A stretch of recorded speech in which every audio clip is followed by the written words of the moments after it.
The Partition of Africa, also known as the Scramble for Africa, was one of the most sweeping and brutal land grabs in modern history, where an entire continent was carved up by European powers with little regard for the people who lived there. Between 1881 and 1914, European nations, driven by the thirst for resources, empire building, and political rivalry, rushed to claim African territories like pieces on a chessboard. This frenzy was formalized at the Berlin Conference of 1884–85, where European leaders, including representatives of Britain, France, Germany, Belgium, and others, gathered not to assist Africa, but to divide it among themselves, without a single African present. Arbitrary borders were drawn with rulers and pens, splitting ethnic groups, combining rival communities, and ignoring thousands of years of indigenous culture, governance, and history.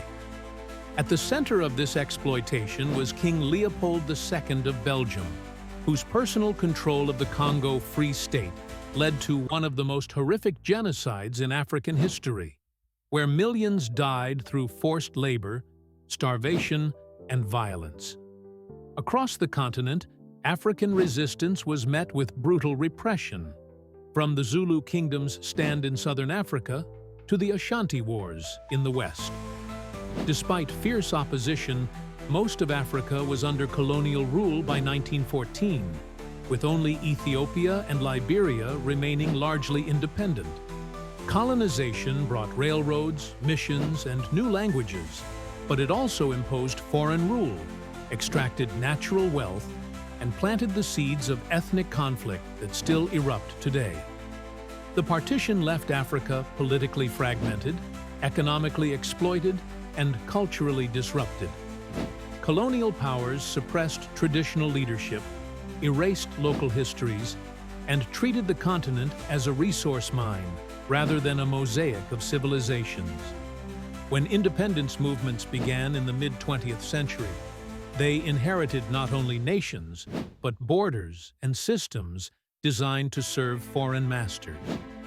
The legacy of the partition is still visible today in the form of border conflicts, divided ethnic groups, and uneven development.